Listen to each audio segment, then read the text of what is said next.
بسم الله الرحمن الرحيم. الحمد لله رب العالمين والصلاة على النبي الأمين وعلى آله وأصحابه أجمعين. قال الله تعالى في الكلام المجيد والفرقان الحميد: اقرأ باسم ربك الذي خلق. يا رب صل وسلم دائما أبدا على حبيبك خير خلق كلهم. يا رب صل على المختار من مزري أزكى الخلائق من عرب وعجم. اللهم صل على محمد كلما ذكره الذاكرون وصل على محمد كلما غفل عن ذکرہ الغافلون. آواز آ رہی ہے تو مختصر سی بات انشاءاللہ عرض کر دیتا ہوں. آواز آ رہی ہے؟ جی بالکل بالکل صحیح ہے. جی عزیز دوستو اور بھائیو، اس مجلس کی پہلی بات جو ہمیں ذہن میں رکھنی ہے وہ یہ کہ اللہ تعالیٰ نے خود یہ انسان کے متعلق اعلان کیا ہے کہ میں نے انسان کو باصلاحیت بنایا ہے. اور قرآن کریم میں جو آیات ہیں، بے شمار آیات، بلکہ پورے قرآن کریم میں آپ غور کریں گے تو انسان ہر موقع پر مخاطب ہے. آسان الفاظ میں جو اللہ تعالیٰ کی طرف سے آپ کو مجھے بتایا گیا، اللہ قسم کھا کر یہ کہتے ہیں کہ میں نے انسان کو بہترین ڈھانچے میں پیدا کیا ہے. لقد خلقنا الانسان فی احسن تقویم، اور وہ بھی قسم کھا کر بتاتے ہیں والتین والزیتون وطور سینین وہذا البلد الامین، یہ سب قسمیں ہیں. اس کے بعد اللہ کہتے ہیں لقد خلقنا الانسان فی احسن تقویم. غرض خلاصے کے طور پر اتنا ذہن میں بٹھائیں کہ انسان اشرف المخلوقات ہے، مکرم ہے اور عقل مند ہے. اللہ نے انسان کو جو سب سے بہترین صلاحیتوں سے نوازا ہے، اس میں کئی چیزیں ہیں. اس میں پہلی چیز یہ کہ اللہ تعالیٰ نے انسان کو جو صلاحیتیں دی ہیں، جو ایک دوسرے کو آدمی جن صلاحیتوں کا براہ راست مظاہرہ ہوتا ہے، اس میں دیکھنے کی صلاحیت، نمبر 2 سننے کی صلاحیت، نمبر 3 بولنے کی صلاحیت، اور نمبر 4 اللہ تعالیٰ نے عقل سلیم دی ہے، عقل دی ہے. یعنی ان چیزوں کی وجہ سے اور ان نعمتوں کی وجہ سے ایک انسان اپنی صلاحیتوں میں نکھار پیدا کر سکتا ہے. تو گویا کہ اسی لیے بار بار جب آپ قرآن پڑھیں گے تو وہاں پر آپ کو مخاطب کیا جاتا ہے کہ اللہ نے عقل دی ہے، اس سے غور و فکر کرو. اللہ نے آنکھیں دی ہے، اس سے دیکھنے کی صلاحیتیں پیدا کرو، دیکھنے کی کوشش کرو، اور بصارت کے ساتھ ساتھ بصیرت کو پیدا کرو. اور جن لوگوں نے ان صلاحیتوں کا فائدہ نہیں اٹھایا، ان کے متعلق اللہ تعالیٰ ایک موقع پر عجیب و غریب بات کہہ دیتے ہیں. فرماتے ہیں کہ انہیں میں نے عقل دی تھی، ان کو میں نے نعمت سے نوازا تھا کہ دل دیا تھا، ان کو میں نے کان دیے تھے سماعت کے لیے، ان کو میں نے آنکھیں دی تھی بصارت کے لیے. لیکن بظاہر آنکھ ہونے کے باوجود، کان ہونے کے باوجود، زبان ہونے کے باوجود، دل ہونے کے باوجود انہوں نے ان کی صلاحیتوں سے فائدہ نہیں اٹھایا. تو اب اس کے بعد اللہ تعالیٰ کہتے ہیں اولئک کالانعام، چوپائیوں کی طرح ہو گئی ہے. جس طرح چوپائی اپنی خواہشات کو پورا کرتے ہیں، ان کو اس سے کوئی لینا دینا نہیں کہ آگے پیچھے کون ہے، دیکھتا کون ہے، اور اخلاق کیا چیز ہوتے ہیں، زندگی کے آداب کیا ہوتے ہیں، کچھ نہیں سے. ٹھیک اسی طرح انسان نے اپنی زندگی کے اندر یہ چیزیں پیدا کی اور وہ انعام، چوپائیوں کی طرح ہو گیا. بلکہ کچھ حرکتیں، کچھ عادتیں اور کچھ بگڑی ہوئی چیزیں انسان میں اس طرح کی داخل ہو گئی کہ یہ انعام اور چوپائیوں سے بھی بدتر ہو گیا. سورہ 3 میں مزید اللہ نے کہا ثم رددناہ اسفل السافلین، صلاحیتوں سے تو میں نے انسان کو نوازا تھا، مگر اس نے نہ اس پر محنت کی، نہ اس پر سمجھا، نہ اس کے بارے میں فکر کی، نہ لوگوں کے لیے مفید بنا، نہ اپنے لیے، اور یہاں تک کہ وہ بہت نیچے آ گیا، بہت نیچے آ گیا. تو اس اعتبار سے پہلی بات کہ اللہ نے آپ کو اور مجھے بہت زیادہ نوازا ہے صلاحیتوں سے. اب آپ کی میری ذمہ داری ہے کہ ان صلاحیتوں کو ہم اپ ڈیٹ کیسے کریں، اپ گریڈ کیسے کریں، اور کس طرح ان کے اندر نکھار پیدا کرنے کی کوشش کریں. چند مثالیں میں عرض کرتا ہوں کہ صلاحیتیں اگر ہم بروئے کار لاتے ہیں، کام میں لاتے ہیں، اس کا استعمال کرتے ہیں، اور اس کے بعد اس کا نتیجہ کیا ہوتا ہے، اس کا فائدہ کتنا ہوگا، اس کا اندازہ کچھ مثالوں سے ہو سکتا ہے. محمد الرسول اللہ صلی اللہ علیہ وسلم کو اللہ تعالیٰ نے پوری انسانیت میں اعلیٰ معیار نصیب فرمایا تھا، اعلیٰ آپ کو بلند فرمایا تھا، آپ کو بہترین شرف سے نوازا تھا. اور آپ نے خود فرمایا کہ میں تمام انبیاء کے لیے سردار ہوں. ہر اعتبار سے اللہ کے نبی آخری نبی ہیں، فضیلت والے ہیں، ہر طرح کی صلاحیتیں آپ میں موجود ہیں۔ نبی علیہ الصلوۃ والسلام نے اصول و آداب کی روشنی میں مکہ اور مدینہ کی زندگی میں جو محنتیں کی، 23 سال کا دعوتی جو دور رہا ہے، اس پر غور کریں آپ حضرات، پڑھیں سیرت، تو کس طرح اللہ کے رسول علیہ السلام نے اپنی صلاحیتوں کو عوام تک لایا اور ان کو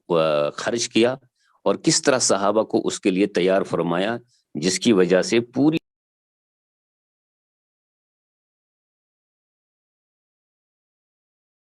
اب کتاب لکھنے کے بعد ان کو یہ اقرار کرنا پڑا، بلکہ ایک نے تو صاف 100 شخصیات کا انتخاب کیا،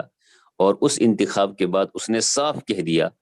کہ 100 شخصیات کا انتخاب کرنے کے بعد میں اعلان کرتا ہوں، وہ عیسائی ہے، کہتا ہے میں عیسائی ہوں، میں عیسیٰ علیہ الصلوۃ والسلام کا براہ راست ماننے والا ہوں، مگر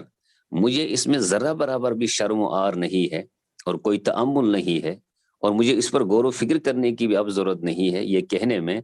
کہ پوری دنیا انسانیت میں اگر کوئی سب سے زیادہ صلاحیتوں کا مالک ہے، وہ ہے محمد الرسول اللہ صلی اللہ علیہ وسلم،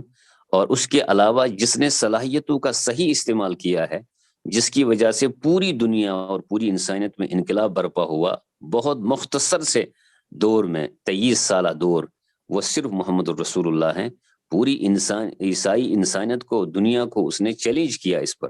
گویا کہ آپ کو اور مجھے کتنا بڑا یہ انعام ہے کہ ایک غیر شخص، اور جو بلکہ آج کی تاریخ میں جو دشمن ہیں اسلام کے، ان کا بھی اقرار ہے کہ اگر کسی نے صحیح صلاحیتوں کا استعمال کیا ہے، وہ ہے کائنات میں محمد الرسول اللہ صلی اللہ علیہ وسلم۔ 13 سال میں اپنی صلاحیتوں کا استعمال، اس کو پڑھنے کی ضرورت ہے، چونکہ تفصیل کا موقع نہیں، کہ آپ نے 13 سال کی زندگی میں اپنے مکہ میں رہنے والے لوگوں کے سامنے اپنی صلاحیتوں کو کیسے منوایا، پھر مدینہ منورہ کے اندر 10 سال آپ نے جو محنت کی، کس طرح آپ نے صلاحیتوں کو خرچ کیا،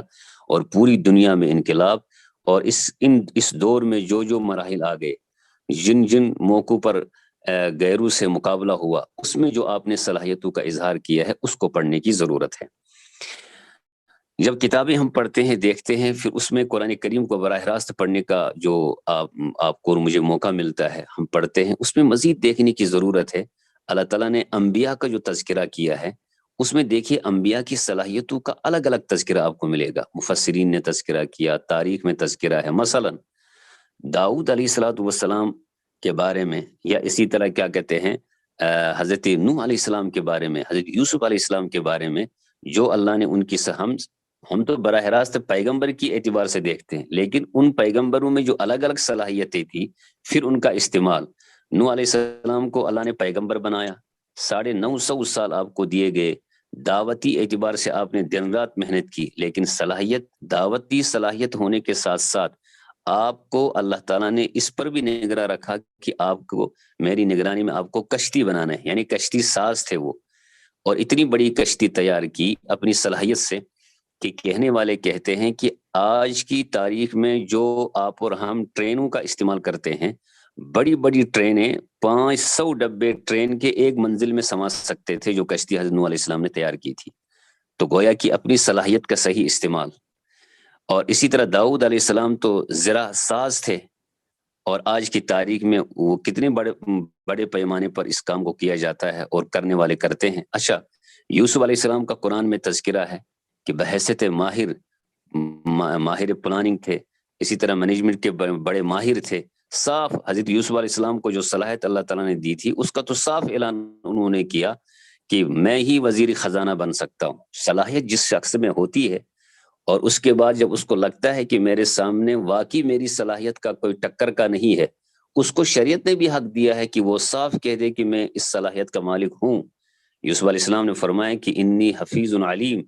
میں تو امین بھی ہوں،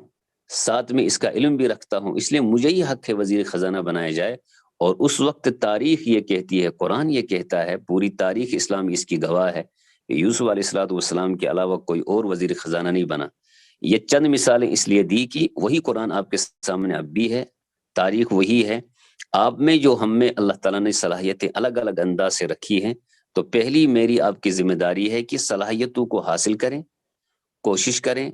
اس کے بعد جو صلاحیت آپ میں مجھ میں آ جائے اس کا صحیح استعمال کریں۔ صحیح استعمال کب ہوگا؟ اسی لیے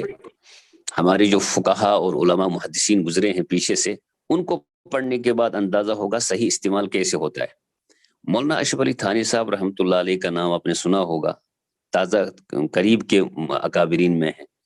کہ 2700 کے آس پاس ان کی تحریرات موجود ہیں، کتابیں چھوٹی بڑی مل کر 2700 چھوٹے سے کمرے میں بیٹھ کر انہوں نے وہ لکھی ہیں۔ اس میں ہر ہر فن پر کتاب ہے، قرآن سے لے کر تاریخ سے لے کر فقہ سے لے کر ادب سے لے کر کوئی ایسا فن نہیں چھوڑا جس پر آپ نے کتاب نہیں لکھی۔ اسی لیے مناظر احسن گیلانی رحمہ اللہ نے لکھا کہ اشرف علی تھانی صاحب اتنے بڑے صلاحیت کے مالک تھے کہ امام راضی اور امام غزالی بھی ہوتے تو وہ بھی چاہتے کہ ہم ان کے شاگرد بن جائے، حالانکہ امام راضی امام غزالی خود کتنے بڑے ہیں، انہوں نے اپنی صلاحیتیں کہاں خرچ کی۔ تو انہوں نے ایک اشارہ دے دیا نوجوانوں کو، اشرف علی تھانی صاحب رحمۃ اللہ علیہ نے ایک موقع پر، کہ جب ان کا باضابطہ وقت کا تعین تھا، کب ان کو تفسیر لکھنی ہے، کب انہیں اپنے متعلقین سے بات کرنی ہے، کب کتاب کا درس دینا ہے، اور کب خانقاہ میں بیٹھنا ہے، اور کب کتاب لکھنی ہے، ذرہ برابر بھی ترتیب میں آگے پیچھے نہیں ہوا کرتی تھی۔ وجہ یہ تھی کہ کہیں جو صلاحیت ان کو اللہ کی طرف سے ملی ہے، کہیں اس کی وجہ سے کاموں میں کوئی کوتاہی نہ آ جائے۔ اسی لیے وہ خود کہتے ہیں کہ انہوں نے اپنے شاگردوں کو اس طرح تیار کیا تھا کہ ان کے شاگرد جو کام ان کو سپرد کیا گیا تھا۔ مولانا اشرف علی تھانی صاحب کہتے ہیں کہ ایک موقع پر میرے استاد میرے پاس آئے، ان کے استاد تھے شیخ الہند رحمہ اللہ تعالی، وہ ان کے پاس تشریف لے گئے، تو یوں ہی ان کے پاس تشریف لے گئے تو بیش میں ہی انہوں نے کہہ دیا، حضرت مجھے 2-3 منٹ کے لیے وقت چاہیے، سیدھا گھر گئے اور 5-6 منٹ گزرے تھے تو واپس آ گئے۔ شیخ الہند رحمۃ اللہ نے فرمائیں کہ آپ مجھے چھوڑ کر 5-6 منٹ کے لیے کیوں تشریف لے گئے تھے، کوئی کام تھا؟ تو اشرف علی تھانی صاحب رحم اللہ نے فرمایا، حضرت یہ وقت میرا بیان القرآن لکھنے کا ہے، قرآن کی تفسیر لکھنے کا ہے، آپ کی موجودگی کا مجھے لحاظ تھا، لیکن میں نے یہ چاہا کہ 5 منٹ آپ سے لے لوں اجازت، اور میں یہ چاہتا تھا کہ میری جو یہ صلاحیت ہے تفسیر لکھنے کی، اور جو میں نے کام شروع کیا ہے اس میں ناگا نہ ہو، اس لیے میں نے 5 منٹ آپ سے لے لیے تھے۔ گویا کہ ذرہ برا شیخ الہند کا ادب بھی برقرار رکھا، استاد کو اپنی جگہ رکھا، لیکن اپنی تفسیر لکھنا استاد کی وجہ سے انہوں نے چھوڑا نہیں۔ یہ آپ کو اور مجھے یہ بتایا کہ جو صلاحیت آپ کو اللہ تعالیٰ نے دی ہے، ذرہ برابر بھی اس میں کوئی ایسی چیز نہ آ جائے جس کی وجہ سے ڈھیلا پن ہو۔ آپ میں پڑھنے کی صلاحیت ہے، یونیورسٹی میں ہم پڑھتے ہیں، کالجوں میں پڑھتے ہیں، مدارس میں پڑھتے ہیں، یا خارجی مطالعہ کرتے ہیں، جو صلاحیت آپ کو اور مجھے لگے کہ میں کر سکتا ہوں یہ، اس کے کرنے میں ذرہ برابر بھی جھجک محسوس نہیں ہونی چاہیے، اور ذرہ برابر بھی ایسا نہ ہو کہ ہم ڈر خوف آ جائے، کسی کا خوف ہو یا کسی سے مرعوب ہوں۔ اگر ایسا ہوگا کہ وقت ایسا ہو گیا تو وقت بھی ضائع ہوگا، صلاحیتوں کے اندر نکھار بھی نہیں ہوگا، ہم کچھ بھی نہیں کر پائیں گے۔ دیکھیں میں آپ کو مثال دوں، آپ تو زیادہ جانتے اس معاملے میں، نیوٹن کے بارے میں میں نے ایک موقع پر پڑھا کہ اس نے جو نظریات پر کام کیا، جو صلاحیتیں اللہ تعالیٰ نے اس کو دی تھی، اس پر اس نے ذرہ برابر بھی اس معاملے میں کسی سے کمپرومائز نہیں کیا، کہ کوئی آتا تو اس کو صاف کہہ دیتا تھا کہ میری یہ صلاحیت ہے، میں اس کام میں لگا ہوں، میں نہیں چاہتا کہ کسی کی وجہ سے اس کام میں خلل ہو جائے۔ یہاں تک کہ کتا جو اس نے رکھا تھا، اس کتے نے ایک موقع پر اس کی بے شمار تحریریں جلا ڈالی، شمع گرا کر، اور یوں ہی باہر آیا دیکھا تو اس کی تحریریں ضائع ہیں، اس کی کتابیں ضائع ہیں، تو بس اتنا اس نے کہہ دیا کتے سے کہ تم نے میرے کام کو بڑھا دیا، جتنا پہلے اس نے کام کیا تھا اس سے ڈبل، اس سے اچھا کام پھر سے کیا، ذرہ برابر بھی اس نے ہاتھ۔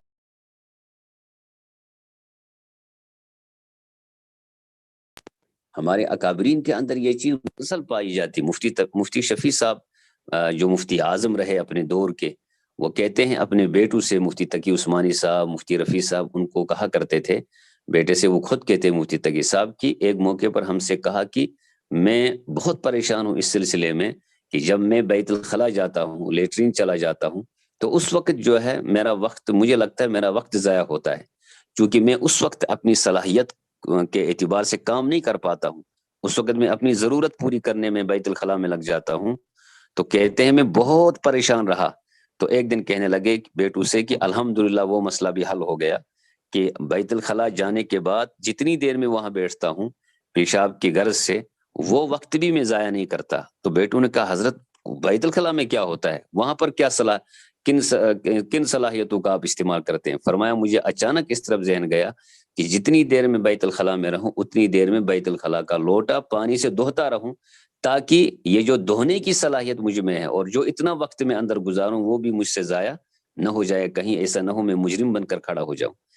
تو ایک ایک چیز جو صلاحیت کو پہچاننا ہے، ہر آدمی کے اندر اپنی اپنی کوئی نہ کوئی صلاحیت موجود ہوتی ہے۔ البتہ ایک غلطی ہم سے یہ ہوتی ہے،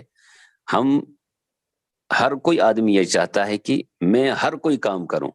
دنیا میں کوئی بھی انسان ایسا نہیں گزرا ہے کہ جو ہر کام برابر کر پائے۔ صلاحیتیں بہت کم قلیل ایسے لوگ ہوتے ہیں جو ہر طرح کی صلاحیت رکھتے ہیں، اکثر ایسے ہوتے ہیں جن میں ایک شعبے کی صلاحیت ہوتی ہے۔ اسی لیے یہ اصول یہی ہے کہ جو صلاحیت کسی شخص میں ہے اسی صلاحیت کے اعتبار سے وہ کام شروع کرے، اسی کا نام ہے عدل۔ عورت میں جو صلاحیت ہے اس کو اس کی صلاحیت کے حساب سے کام لیا جائے، مرد میں جو صلاحیت ہے اس کو اسی اعتبار سے کام لیا جائے۔ جب اس طرح ہم عدل کے ساتھ کام لے لیں گے تو ہر فرد کام کرنے کے لیے آگے بڑھ سکتا ہے۔ صحابہ نے یہی کیا، محمد الرسول اللہ صلی اللہ علیہ وسلم نے ڈیوٹی لگا دی۔ حضرت ابوبکر صدیق کی ایک ڈیوٹی تھی ان کی صلاحیت کے مطابق، حضرت عمر کی دوسری ڈیوٹی تھی ان کی صلاحیت کے مطابق، اور اسی طرح بڑے بڑے صحابہ، خالد بن ولید، حضرت ابو ہریرہ کی صلاحیت تھی، حدیث کو وہ بہت یاد کرتے تھے۔ ان سے کہا گیا کہ اب حدیثیں جمع کرتے رہو، یہاں تک کہ ہر موقع پر حضور کی خدمت میں موجود ہوتے تھے تاکہ کچھ نہ کچھ سنا جائے۔ اسی لیے موقع پر نبی علیہ السلام نے حضرت ابو ہریرہ سے فرمایا زرغبن تزدد حبا، ایک دن چھوڑ کر دوسرے دن آیا کرو، کچھ دیر کے بعد آیا کرو، ہر دن ضرورت نہیں آنے کی۔ وہ ہر موقع پر حاضر ہوتے تھے کہ کچھ نہ کچھ سنا جائے، تو ان کی صلاحیت کے اعتبار سے ان کو کام دیا گیا۔ عبد الرحمن ابن عوف رضی اللہ تعالی عنہ کو اللہ نے تجارت کی صلاحیت دی۔ جب مدینہ پہنچے تو ایک صحابی نے فرمایا کہ میرے پاس 2 بیویاں ہیں، ایک کو طلاق دوں گا، عدت کے بعد آپ اس سے شادی کریں، اور میرے پاس 2 باغ ہیں، ایک باغ آپ کو دے دوں گا۔ عبد الرحمن ابن عوف نے فرمایا کہ مجھے کسی کی ضرورت نہیں ہے، مجھ میں صلاحیت ہے اور مجھ میں تجارت کی صلاحیت ہے، بس اتنا مجھے بتاؤ کہ بازار کس طرف ہے۔ بازار پہنچے اور پہنچنے کے بعد وہاں تجارت شروع کی، اور تعجب ہوگا آپ کو، تجارت شروع کی انہوں نے پنیر سے۔ پنیر وہ کیا کہتے ہیں فروخت کرتے رہے دور سے آنے والے خریداروں کو، شام بیچتے رہے، اور ایک وقت ایسا آیا تجارت میں اپنی صلاحیتوں کو اس طرح انہوں نے خرچ کیا، اس طرح انہوں نے جھوٹ کے بغیر، سچائی کے ساتھ، امانت کے ساتھ، اور اپنی ہی صلاحیت کے مطابق جو کام کیا، اس سے اللہ تعالیٰ نے ان کو جو فائدہ پہنچایا۔ ایک وقت آیا ایک کول کے مطابق 1400 یا 500 اونٹ جو ہے سامان کے ساتھ اللہ کے راستے میں انہوں نے خرچ کیے۔ اور یہ بھی طے ہے کہ عبد الرحمن ابن عوف کو اللہ نے اتنا بڑا مالدار اور معیشت کے اعتبار سے اتنا مضبوط اور مستحکم بنایا تھا کہ شاید آج کی تاریخ میں بھی بڑا سا بڑا مالدار اتنا مال جمع نہیں کر پاتا جتنا حضرت عبد الرحمن ابن عوف نے جمع کیا تھا۔ صلاحیت چاہے وہ معیشت کے میدان میں ہو، اقتصادیات کے میدان میں ہو، یا اسی طرح علمی میدان میں ہو، یا اسی طرح کسی اور میدان میں ہو، جو بھی صلاحیت اللہ نے آپ کو اور مجھے دی ہے، جتنی بھی دی ہے اتنا ہمیں خرچ کرنا پڑے گا اور اس پر محنت کرنی پڑے گی، اور محنت کرنے کے ساتھ ساتھ ہمیں بہت آگے بڑھنے کی کوشش کرنی ہے۔ اور اس میں ایک اور چیز کی ضرورت ہے، وہ یہ کہ جب بھی ہم صلاحیت کی بات کریں، استعداد کی بات کریں، اس کے لیے کئی چیزوں کی ضرورت ہوتی ہے۔ ایک تو پڑھنا خوب ہے، جس شعبے میں آپ چلے گئے اس کو اتنا پڑھیں قطع نظر اس کے کہ جو آپ پڑھتے ہیں سمجھ میں آتا نہیں، ایک وقت آئے گا وہ سمجھ میں خود ہی آئے گا۔ دوسرا یہ کہ پڑھنے کے ساتھ ساتھ اس کے ماہرین سے آپ رجوع کریں تاکہ صلاحیت مزید نکھار آ جائے۔ ایک بڑے ایک شخص نے ایک آدمی سے پوچھا کہ تمہاری صلاحیتوں کا راز کیا ہے،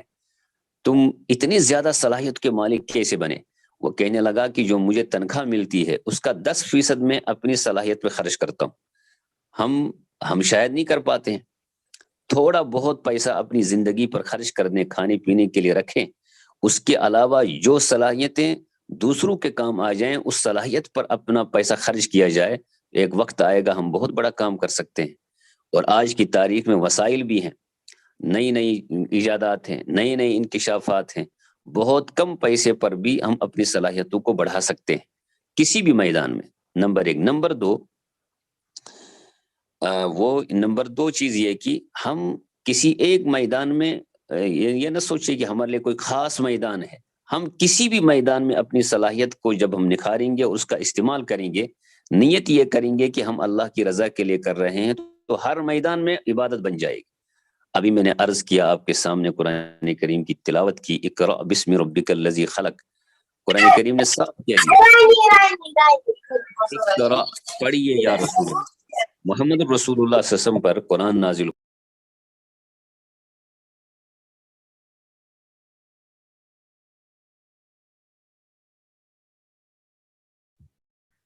حضرت آپ کا مائک میوٹ ہو گیا.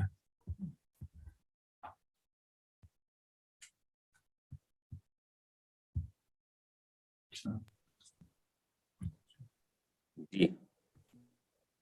ہو گیا. جی ٹھیک. جی تو آواز آ رہی؟ اب اس آیت پر آواز آ رہی ہے؟ جی بہتر اب ٹھیک ہے. اب اس آیت پر غور فرمائیں کہ اقرأ بسم ربک الذی خلق. اللہ کہتے ہیں پڑھیے. تھوڑا سا آپ چونکہ پڑھتے ہیں، لکھتے ہیں، غور و فکر کرتے ہیں، ذرا آپ اس آیت پر غور کریں جو قرآن کی پہلی آیتوں کا نزول ہے، پہلی آیت نازل ہوئی اقرأ. اب پڑھنا کیا ہے؟ سوال تو یہ ہے نا. وہاں یہ کچھ نہیں کہا گیا کیا پڑھنا ہے، وہاں پر اتنا جملہ کہا ہے آگے کہ پڑھیے، اللہ کے نام کے ساتھ پڑھیے، میرے نام کو لے کے پڑھیے. اب اقرا کے بعد اور اسم سے پہلے، اقرا کے بعد اسم سے پہلے کچھ نہیں ہے. اب گویا کہ اس میں محذوف ہے کچھ، کیا جو بھی کچھ پڑھنا ہے دنیا، عصری علوم، براہ راست قرآن کریم کے علوم، احادیث کے علوم، اور جتنے بھی نئے نئے انکشافات اور ایجادات ہیں ان کے بارے میں تدبر اور غور و فکر کرنا، فنون آپ سیکھیں، کچھ بھی صلاحیت آپ حاصل کرنے کی کوشش کریں. بیک وقت آپ عالم بھی بنے، حافظ بھی بنے، ڈاکٹر بھی بنے، انجینئر بھی بنے،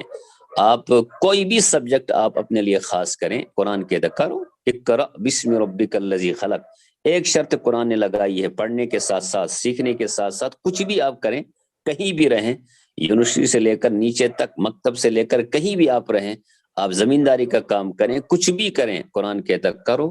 پڑھو، اس کا علم حاصل کرو، اس کے بعد اس کو کرنے لگو.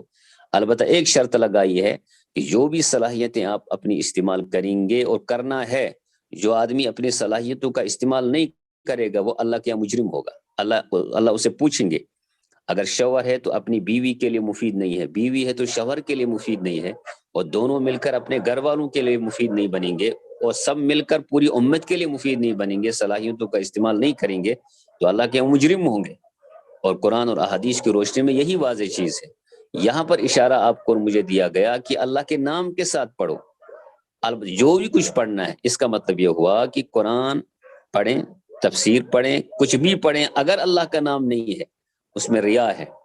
اس میں لوگوں کو دکھانے کے لیے، پیسہ کمانے کے لیے ہے، اپنی غرض پوری کرنے کے لیے ہے، دوسروں کا کوئی فائدہ مطلوب نہیں ہے، تو اس آیت کی روشنی میں اگر اللہ کا نام نہیں لایا گیا تو یقیناً اللہ کے یہاں قرآن اور احادیث اور باقی چیزیں کیا سب کچھ پڑھنے کے باوجود اللہ کے مجرم کہلائیں گے. قرآن کریم میں کئی علماء کا تذکرہ ہے، علماء بنی اسرائیل کا تذکرہ، علماء یہود کا تذکرہ ہے، جن کو اللہ نے بہترین صلاحیتوں سے نوازا تھا، مگر انہوں نے صلاحیتوں کا استعمال غلط کیا، صحیح استعمال نہیں کیا. تو اللہ تعالیٰ نے قرآن کریم میں کہہ دیا کہ ان کی مثال تو گدھوں کی جیسی ہے، مثلہم کمثل الحمار یحمل اسفارا. اہل علم کو مثال کو پیش کیا، گدھوں کے ساتھ ان کی تشبیہ دی گئی. ایک موقع پر ایک عالم کی صلاحیت کو قرآن نے پیش کیا، لیکن ساتھ میں اس کا علم اپنی جگہ، اس کی صلاحیتیں اپنی جگہ، اس کا کام اپنی جگہ، مگر اس کا رویہ چونکہ زندگی میں صحیح نہیں رہا، صلاحیتوں کا غلط استعمال رہا، تو قرآن نے کہا مثلہ کمثل الکلب، اس آدمی کی مثال تو ایسی ہے جیسے کتے کی.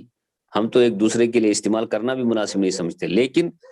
اگر ایسی صلاحیتوں کا استعمال نہیں ہوا، یا اگر کیا تو جس میں اللہ ناراض ہو گئے، جس میں اللہ کے رسول علیہ السلام ناراض ہو گئے، اور اس کے بعد ہم نے اپنی غرض پوری کرنے کے لیے خود پرستی میں مبتلا ہو گئے، خود غرضی میں مبتلا ہو گئے، اور اس میں نہ ہم نے لوگوں کا نفع سوچا، نہ اللہ کی مرضی کا سوچا، یقیناً صلاحیتوں کے باوجود پھر بگاڑ پیدا ہوگا اور اللہ کے یہاں بھی مجرم ہوں گے. آج کی تاریخ میں ہم بے شمار، آپ نیٹ پہ چلے جائیں، آپ یوٹیوب پہ چلے جائیں، آپ وہاں پر کیا کہتے ہیں دسیوں لیکچر دینے والوں کو آپ سنیں، آپ کتنے ایسے لوگوں کو پائیں گے اس میں جو قرآن کی بیخ کنی کر قرآن کریم کی جڑ کو ہی اکھاڑ دیتے ہیں، احادیث کو بگاڑ دیتے ہیں، اس کے معنی کو بگاڑ دیتے ہیں، سنن رسول صلی اللہ علیہ وسلم کی تشریحات کو غلط پیش کرتے ہیں، حالانکہ صلاحیت کے مالک ہیں۔ پتہ چلا کہ صلاحیت ہونے کے بعد اگر اس کا استعمال صحیح نہیں ہوگا، اس کا طرز استعمال کرنے کا صحیح نہیں ہوگا اور اس میں اخلاص نہیں ہوگا تو یقیناً بہت بڑا نقصان ہوگا دنیا میں بھی اور آخرت میں بھی۔ اسی کو قرآن کریم میں، جس کو اللہ تعالیٰ نے انسان بنایا، اس کے بعد اس کو عقل دی، دل دیا، شعور دیا اور ساتھ میں ایمان سے نوازا، اگر اس کے باوجود بھی وہ غلط استعمال کرتا ہے زندگی میں ہر چیز کو، صلاحیت کو، تو اللہ کے مجرم ہے۔ اس لیے قرآن نے کہا کئی مرحلوں سے انسان کو اللہ نے گزارا۔ نمبر 1، قسم کھا کر اللہ کہتے ہیں ان الانسان لفی خسر والعصر ان الانسان لفی خسر۔ عام انسان جو دنیا میں ہے بحیثیت انسان کے تو خوبصورت تو ہیں، اچھے تو ہیں، اشرف تو ہیں، معزز ہیں، لیکن تمام انسان خسارے میں ہیں اگر انہوں نے اپنے اندر ایمانی صلاحیت پیدا نہیں کی، ایمان اگر ان میں نہیں آیا۔ الا الذین آمنوا، وہ لوگ جو ایمان لائے، اہل ایمان، وہ انشاءاللہ کبھی بھی خسارے میں نہیں ہوں گے، وہ کبھی بھی جو ہے وہ نقصان سے دوچار نہیں ہوں گے، وہ مرنے کے بعد بھی فائدے میں ہوں گے اور مرنے سے پہلے بھی وہ فائدے ہوں گے۔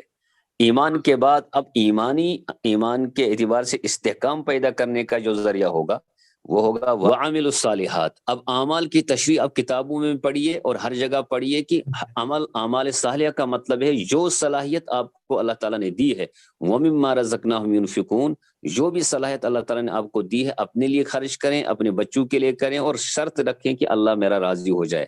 اور تیسری چیز قرآن نے کہا وَتَوَاصَوْا بِالْحَقِّ، حق پر جمے رہیں، دوسروں کو حق کی تلقین کریں۔ وَتَوَاصَوْا بِالصَّبْرِ، صبر پر جمے رہیں، آزمائشیں آ جائیں، مسائل آ جائیں، دینی اعتبار سے، گھریلو اعتبار سے، کسی بھی شعبے میں اس کو صبر کے ساتھ